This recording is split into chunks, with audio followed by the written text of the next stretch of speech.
About Georgia, we are just getting word right now that the Democratic gubernatorial nominee and former House Democratic leader Stacey Abrams will be delivering brief remarks sometime this hour, maybe in the next hour, 5 p.m. Eastern time. Her first assurance since Election Day that every vote is counted, that she's not going down without a fight. She's going to be highlighting how much her campaign has done in the speech. Hard to tell exactly what this will all be about. Steve Harrigan in Atlanta with the very, very latest. Hey, Steve.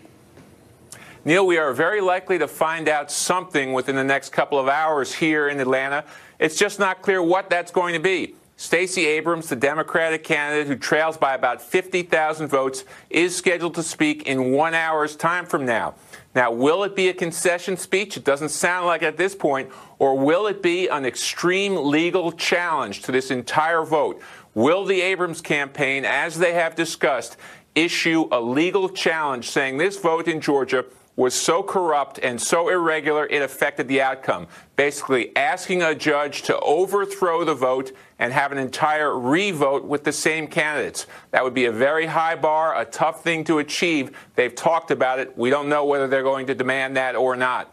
As it stands right now, the Republican, Brian Kemp, in the next few hours, he could actually be certified as the winner of this election. He stands at 50.2% of the vote. That would have to go below 50% for a runoff vote in December. Abrams would need 17,000 votes. The tone here is changing. It's getting worse each day. The latest from Kemp saying that Abrams' behavior not conceding is, quote, a ridiculous temper tantrum. So we could see news in the coming hours, and tempers here growing shorter. Neil, back to you. Steve Harrigan, thank you very, very much. And then there is Florida. Did you see this from today?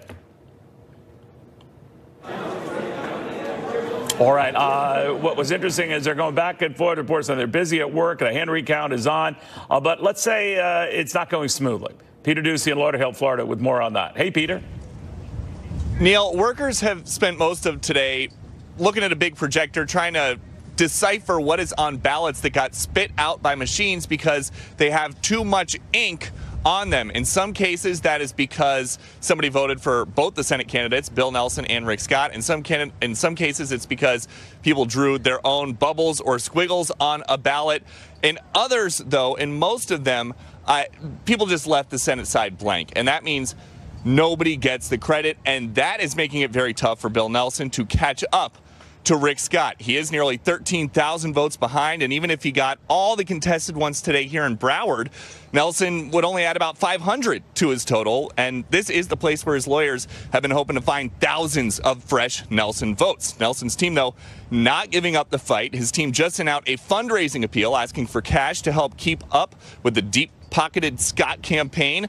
But Rick Scott is now accusing Nelson, the Democrat, of just battling this election out in court to alter election laws ahead of the 2020 presidential race. Nelson and the Democrat for Governor Andrew Gillum are both banking, though, on having about 5,000 people turn out by 5 p.m. tomorrow. Those are the ones that may have been notified late that signature mismatch on their ballots would invalidate their votes if it's not fixed. But again, they would need a lot more ballots on their side next to their name to make up the difference. Neil? All right, Peter, thank you very much. Peter Ducey. Let's get the read right now from Joni Ernst. She's watching this very, very closely, the Iowa senator, just chosen this week by her colleagues to be the GOP conference vice chair. Very prominent role, to put it mildly. And keep in mind, it was a little more than a few years ago she made it to the Senate. Senator, it's very good to have you. Thank you so much. Great to be with you, Neil. Same here, and congratulations. I appreciate it. What do you make, Senator, of what's going on in Florida? What we do know, it won't change the fact that Republicans will still control the Senate, but it's a reminder, especially with a couple of seats that flip the other way, that it might be roughly by the same numbers. Does that concern you, bother you, or you just move on? I think we are well situated in Florida, and I think that Senator Nelson has served his country very well in the United States Senate. However, the folks of Florida have spoken, and I believe that Rick Scott will make a wonderful new senator for the state of Florida. I think they should move on. Are you worried for 2020 that we might run into this all over again in Florida, that surprising as this may sound, they have not corrected problems that were in place 18 years ago? Well, I served as a commissioner of elections at the county level in the state of Iowa when I served as county auditor. And of course, we know that you need to have people of integrity that are running elections. And so if problems haven't been corrected, that responsibility falls directly on that commissioner of elections. And certainly if we see that there are problems, then either the problems need to be corrected or the person in charge of those elections needs to go. Any advice for Senator Nelson? I would say, Senator Nelson, leave a great legacy and leave a positive reflection of your time in the United States Senate. It's time to say goodbye and thank you to the great folks of Florida. Well, Senator, it's interesting how the midterms are sort of being recalibrated and rethought of more than a week after the fact. It is possible, when all is said and done, Democrats could pick up about 36, maybe as many as 38 seats. Does that constitute a blue wave to you? That is not a blue wave. That is a blue trickle at most. And if you look back at Presidents Clinton and Obama during their midterm elections, they lost far more seats than President Trump has. He is much closer to President Reagan in seats that were lost in the House. So, no, it is not a blue wave. And the fact that we are picking up seats in the United States Senate speaks very highly, not only of our Senate members and the quality candidates that we put forward, but also of the Trump administration and understanding that the policies we have in place are working for the American people. You know what's so weird? I know you use the Reagan analogy, and you're right. Ronald Reagan lost more seats. Of course, we were in the depths of a recession that was looking intractable. I think people on the left and right would readily agree the economy is substantially better now, one of the more dramatic recoveries we've seen in history, and yet not a tangible benefit in the House to the degree you would think. What do you think limited Republican gains? Well, I do think that our messaging is very important, and we shouldn't just talk at the voters. We shouldn't just talk at our constituents. We need to connect with them, and we need to understand what their concerns and their issues are. And then how do we reflect our public policy based on their concerns and do it in a conservative manner? We need to message that, and we need to make sure that that connection exists. That's why it's going to be really important to message our priorities coming up for 2020.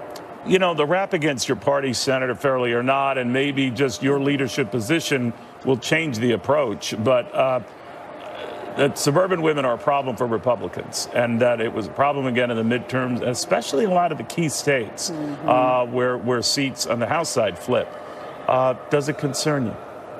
Well, it does concern me. But again, the policies that we are putting in place that will help suburban women, we need to make sure that we are communicating those clearly. And I don't feel that we did that adequately in this last election cycle.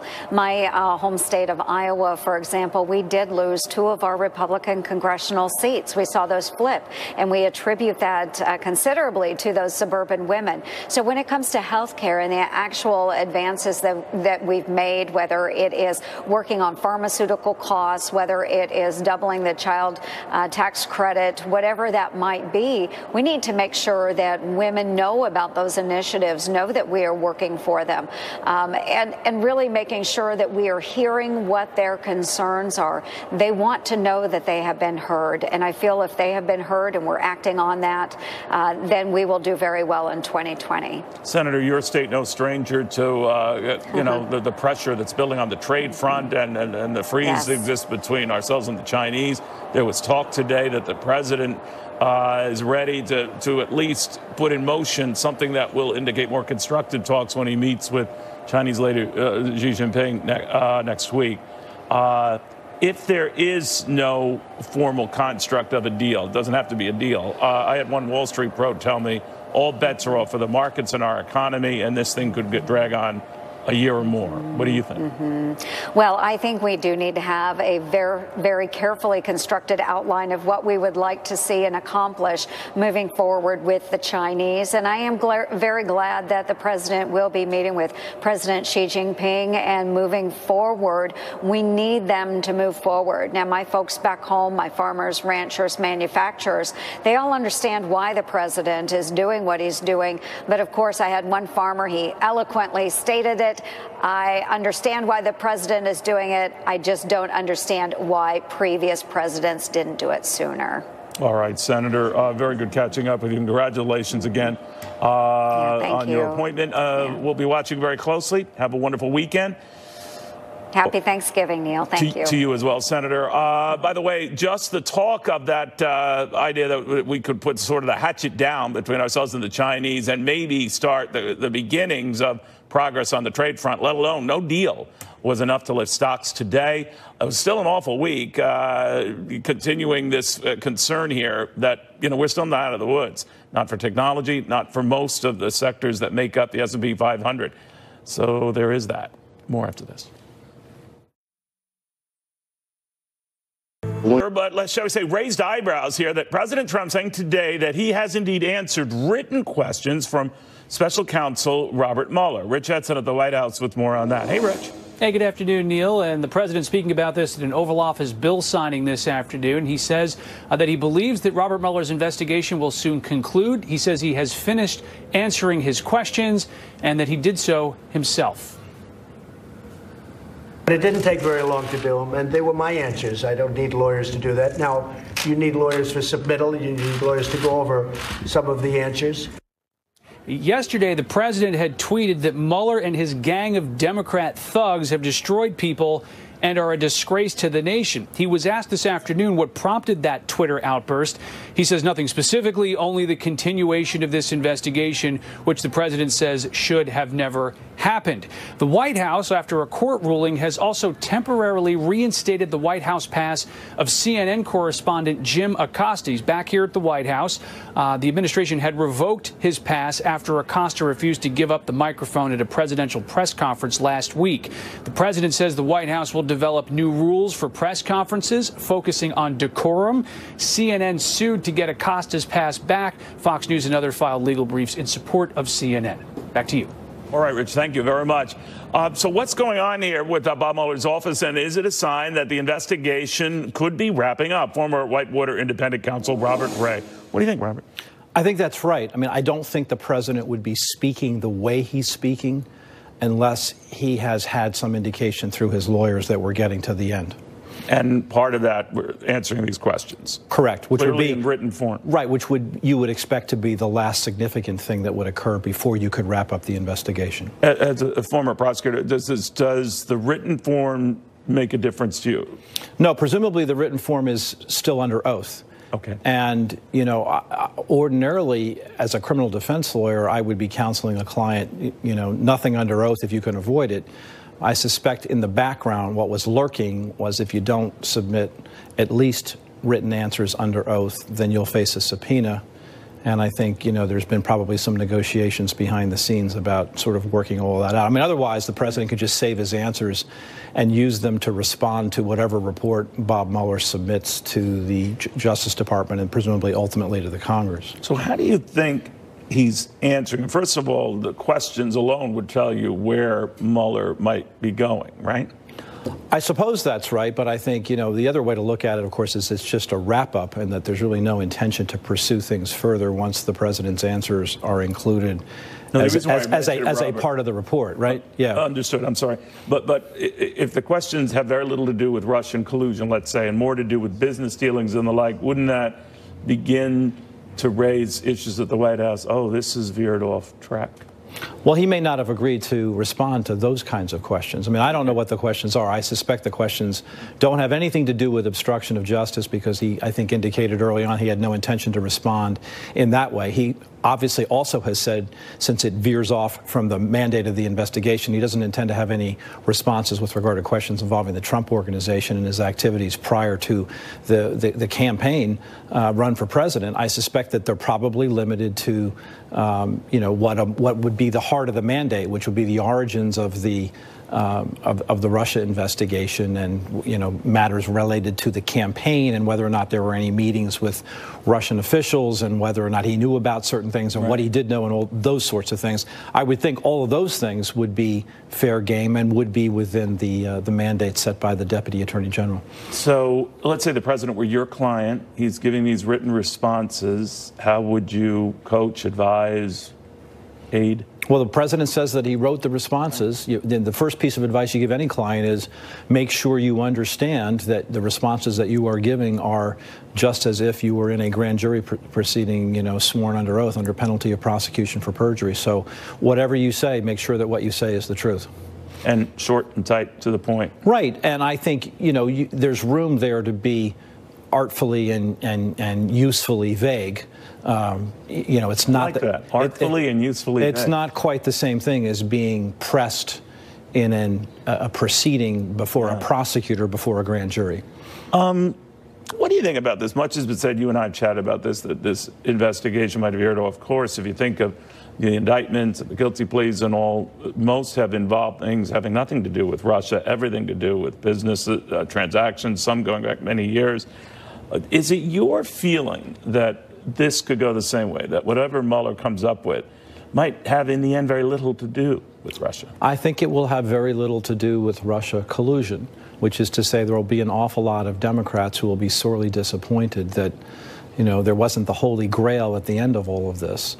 There will be a report, I imagine a fair amount of great public pressure to see that report is released to Congress. I suspect much more will be discussed about what the president's efforts were in terms of trying to, orchestrate some degree of control over the investigation, whether it be the firing of Jim Comey or, other things related to that. What about the firing of Jeff Sessions? Right. Would that come up too? Well, sure it would. But, at the end of the day, does anybody really think that amounts to obstruction of justice that would be a prosecutable case? I don't. I don't really truly believe that any responsible prosecutor would come to that conclusion. By the way, while I have you, what do you think of Matt Whitaker, the acting AG? I think his appointment was lawful. I think the Office of Legal Counsel is correct. The Office of Legal Counsel has a great bipartisan reputation. It has for many years, and only recently, because it involves the Trump administration, are Democratic critics suggesting that there's something, wrong about the president's own Office of Legal Counsel opining on the legality and constitutionality of the president's action. But look, it's an issue that the Constitution doesn't answer. The Congress attempted to fill that void with the Vacancies Act. The president acted pursuant to the Vacancies Act. He sought the opinion, as he appropriately should, by the White House counsel to the Office of Legal Counsel. He did all the things that you would expect a responsible president to do, and he filled the position temporarily, pending a permanent appointment with the advice and consent of the Senate. I don't see there's any constitutional problem with that. I don't see that there's any legal problem with that. Robert Ray, thank you, the former Whitewater Independent Counsel. All right, we have a lot more coming up, including what's happening at the corner wall and Broad today. I told you stocks ended up on the day, down on the week. It was a horrific week. But everything seemed to be pegged to promising China talks. I keep repeating myself, maybe at the risk of overdoing it, that this whole issue for a deal with China are very much market-moving events, right? Absolutely. It's really important for us to get a deal. Look, based upon Jamie Dimon's comments today about 2019 is going to be the year for growth. You're talking to J.P. Morgan Chase head, in whose company Warren Buffett invested $4 billion. Right. And I think that's what he's indicating there is that if there's going to be global growth, right, there has to be a deal between the United States and China. I think that's where we're going to end up going. They have to make a deal. And Trump has 2020 on his mind, too. He's got to make a deal if he's going to continue to rely on the economy to be his calling card for re-election. What do you think, Jones? I don't think he minds dragging out the deal part of this a long time. It could go for months and months. I think. Do you think the midterms change his perspective or no? I don't think he was playing this for the midterms like that. I just think he likes being in this deal mode and he wants to get more out of China. And I do think he has a lot of control with it over like 200-point swings with the market, which you've seen a lot of.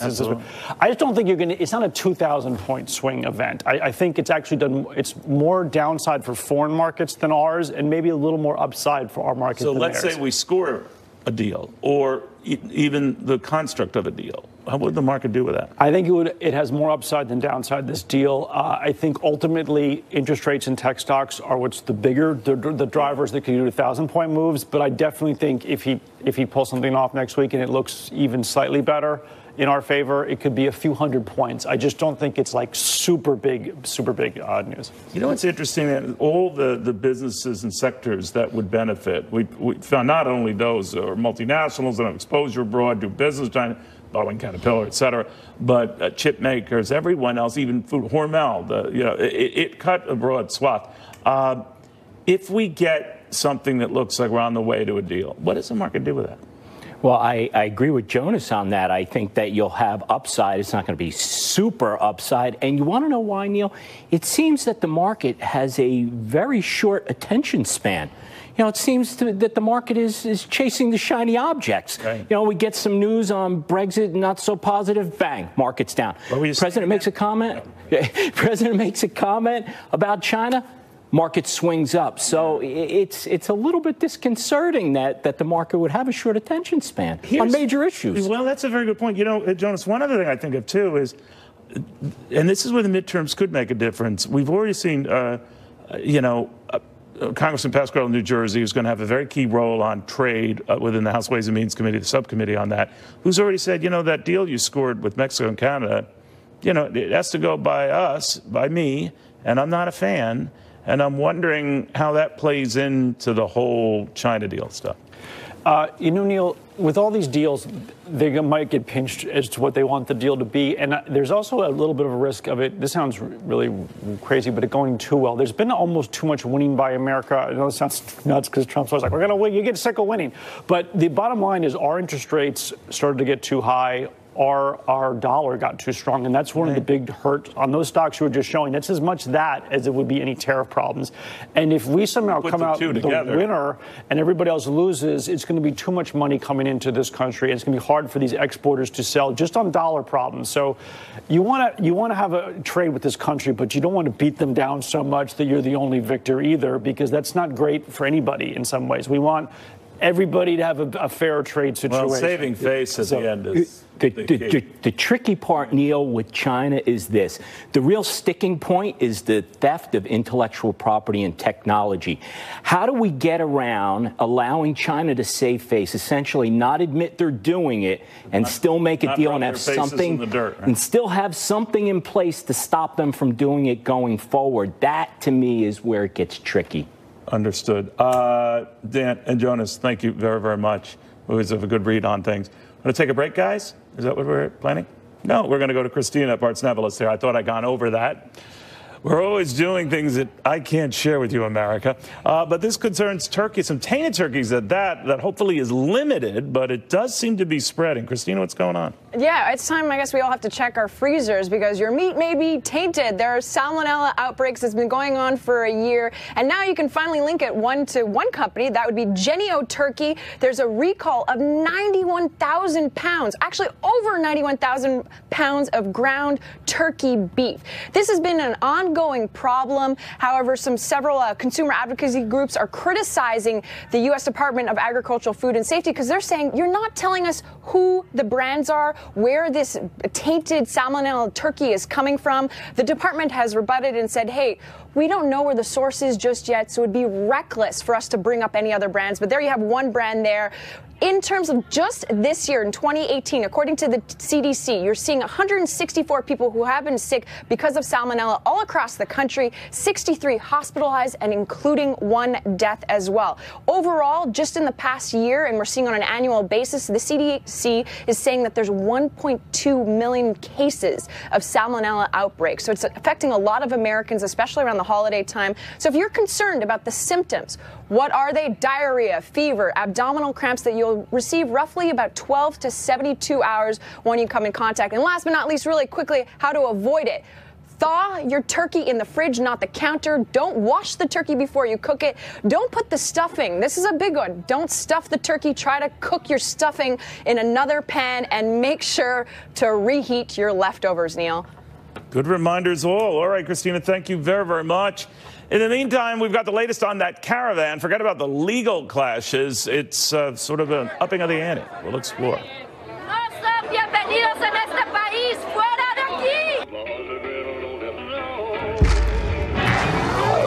When heartbreak right at the U.S.-Mexican border, but all has not been going down that well. William Lajeunesse with the latest from Tijuana. William. Well, Neil, that is the bridge into the United States. That's where migrants, including the caravan migrants, want to go. Problem is, reality is setting in for those who have arrived. They're realizing they're kind of between a rock and a hard spot. Let me explain why. The doors into the United States are closing. The border here in San Diego, substantially secure. The idea that you can cross anywhere on the border and still claim asylum, no longer the case. If you do claim asylum, you got a long wait, 5 weeks up to 4 months. Also, a lot of don't have any money left to go home. They're stuck in a city that's not prepared to give them food and shelter. The shelters that do exist are full, and the shelter that was provided for them is inadequate. It's difficult because, you know, we don't have restrooms. The kitchen is short. So remember when the caravan left Honduras? Well, the policy of the administration then was catch and release. That is no longer the case. Also, the U.S. is now only taking a limited number of asylum cases a day. Today, that is 30. The existing list, when the caravan arrived here, was 1,050 people. That means a 5-week to, again, maybe a 5-month wait if everyone claims asylum. Well, the sign is, for these people, get in line with everyone else. The person, he need to stay, sign your name and where are you coming from, and he need to wait for your number. One number, that's 10 person. I want to just get my number. If they let you, they let me give me to me. I wait. I don't know how long I'm away for. Yeah, see, the idea, Neil, is some of these guys are going to clearly get impatient, also because they're not going to qualify for asylum.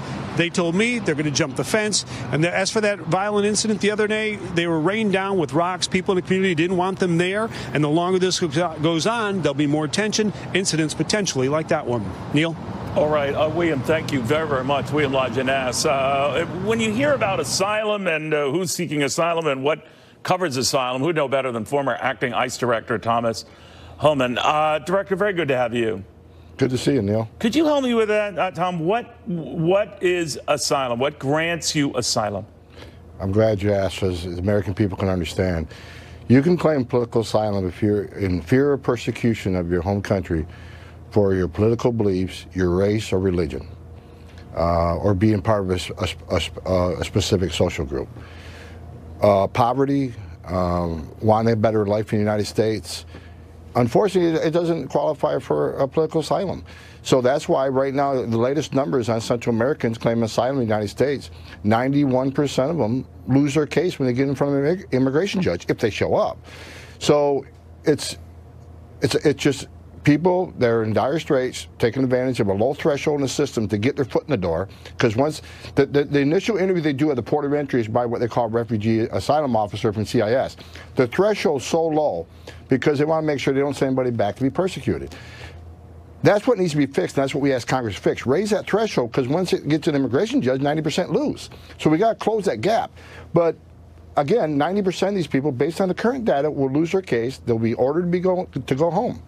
All right, so here's the situation. Many escaping from Honduras are escaping where they say it's gang violence that threatens their lives. Another group from Nicaragua, this harsh political crackdown that has targeted families, we are told, and they take their families and others with them to escape that. So it has to be a life and death provable issue, right? Well, gang violence and domestic violence, the Attorney General changed that. Under Obama administration, he kind of added those two things to asylum. Right. Criteria, and Attorney General Sessions stuck with the rule of law, the way the law was written, and says, no, that was abuse of the system, we're going back to the way the law is written. But in other words, to your point, I just want to be clear because I've always wondered as asylum is abroad and just escaping poverty, especially in the case of Mexico, where it grants up to 2,000 to 3,000 of caravan participants, residents in Mexico and citizenship in Mexico. Can't we then argue, all right, well, Mexico has already offered this to you. Why are you here? Bingo. I mean, if they're really escaping fear and persecution in Honduras, they're 2 countries away. And Mexico has offered asylum to many of these people. About 2,000 have accepted. So the first question that asylum offers should ask, if you're escaping fear and persecution under the rules of asylum in Honduras, why didn't you take the offer in Mexico? And I've said this for weeks. So this isn't so much about escaping real, true fear and persecution. This is about getting to the United States to join a family member that's here illegally or to get a job. And your own video clips on Fox shows some of these Honduran caravans are carrying the Honduran flag. I've never seen people that are supposed to be persecuted by their country carrying the flag of the very country that's persecuting them. It's ridiculous. No, it does raise eyebrows. I wanted you to react. This is the first time I've had to talk to you since California Senator Kamala Harris referred the U.S. Immigration and Customs Enforcement, better known as ICE, as you know, to the Ku Klux Klan. She said, quoting it, that certain communities view the agency as a domestic terrorist group that deliberately uses fear and intimidation to specifically target immigrants coming from Mexico and Central America based on their racial or ethnic background. What did you think of that? I think her comment was disgusting. For her to vilify the men and women, the 20,000 men and women that strap a gun to their hip every day, leave the security of their home to enforce the law that Congress enacted. She's a member of Congress. If she don't like what ICE does, change the law. Or, you know what, strap a gun on your hip, put a Kevlar vest on, and go arrest somebody that doesn't want to be arrested. That's a significant criminal alien that you let out of your sanctuary jail in California that you support those sanctuary policies. Look, the men and women of ICE aren't making this up. They're doing their job. They're protecting the homeland. They're enforcing the laws that Congress enacted. And to vilify them, call them names, it's just ridiculous. She ought to go, I said last night, she ought to go walk the wall of the National Law Enforcement Memorial of the hundreds of Border Patrol agents, ICE agents that gave the ultimate sacrifice and lost their lives, and apologize to them and apologize for the families of these men and women that died serving the country. Tom, I'd be remiss if I didn't mention the rumors. I know you've addressed them, so add my name to the list. That the president is thinking of firing his Homeland Security Secretary, Kirstjen Nielsen, and on every single list I've looked up, you're on it. You're on top of it. Are you interested if that ever came to pass? Look, I really don't want to speculate on what the president may or may not do, but I will say this. Kirstjen Nielsen is working hard, and she's done a lot. I've worked with her for months before I retired. I was up on the Hill many times with her trying to get these loopholes changed by Congress. When someone steps up to the plate to be the Secretary of Homeland Security, they have given their life up. She's working 24/7, 365. I just wish people would recognize that and salute her for the sacrifices she's making. No doubt. I guess what I'm saying is the president is still frustrated so many are getting in. And if it happens that he fires her, he obviously would see in someone like you someone who would slow or stop that process. Could you? I'd rather not speculate what the president can and cannot do, Neil. As a guy that done 34 years being committed to this country and this job, I want to support the secretary that's currently in place. All right. Well, I tried. Okay, Thomas. So, no, seriously, very good having you again. Hope you have a wonderful Thanksgiving, sir. And thank you for what you do every day, getting the story out to American people, Neil. I appreciate it. I appreciate it back. All right, lots coming up. What exactly are we going to hear from the Democratic Georgia gubernatorial candidate after this? Gubernatorial candidate, she's going to say something at the top of the hour. We're also waiting on this ongoing recount going on in Florida. University of Memphis law professor Stephen Mulroy on all of this. Stephen, in the Georgia situation, she's behind enough that it would be difficult for her to catch up to or get the votes under 50% for Kemp that would require runoff. So what do you suspect? What will she say? Well, either one of two things. I think either she'll concede or she'll indicate that she'll be filing a lawsuit to suggest that there were illegalities and improprieties, other problems with the election, such that the election could be challenged and that it would have been enough to make a difference in the outcome. In this particular case, as you've already pointed out, the votes still yet to be counted, provisional, absentee, or whatever, wouldn't be enough to bring it down to our traditional runoff. So she'd have to file some sort of litigation, maybe focusing on the controversies that we've seen in the last few weeks with Brian Kemp changing, registration, not allowing people to be registered because their signatures didn't quite match, that kind of thing. So in Florida, if I can switch there, Stephen, where there are 4,000 ballots that have to be checked because they were thrown out and the signatures didn't match and all that, leaving aside that you get all 4,000 counted, they all go Senator Nelson's way, it still wouldn't make up the difference. But how do you rectify that? Well, what the judge did in that case was to give people until Saturday to cure the deficiency by, showing up and showing that their signature does in fact match, redoing the signature, confirming that they are in fact the person in question. That's how you cure that.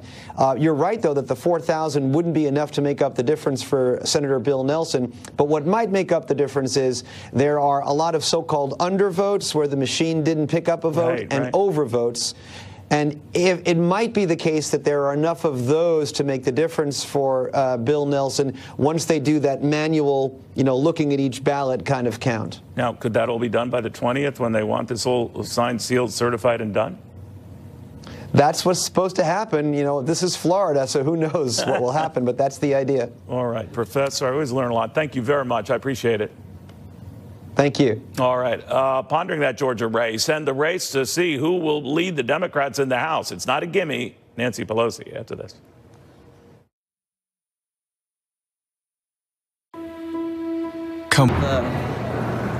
The growing support that I have and why I'm considering a bid to run for Speaker. She was, to her credit, she wanted to know what my concerns were. We discussed them. And we had a very open and frank conversation. All right. That's Democratic Congressman Marcia Fudge, who just could be running to challenge Nancy Pelosi for Speaker of the House. Let's get a read on this from Bree Payton from The Federalist. Bree, if she were to run, it sounds like she is. What are her chances?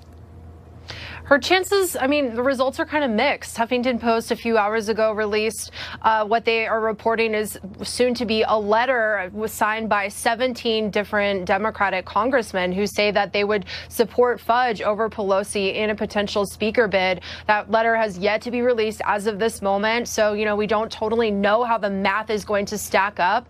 If and when that letter is released, I think that it's been interesting to see the Congressional Black Caucus say that they're going to endorse Pelosi over Fudge, even though Fudge used to be, chair of Congressional Black Caucus. I think that doesn't bode well for Fudge's chances in this ultimate face-off. So, we'll have to see how this all shakes out.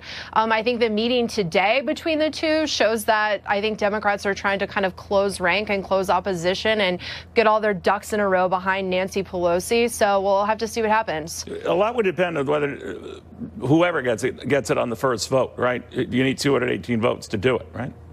Yeah, so we'll have to see, what happens going forward.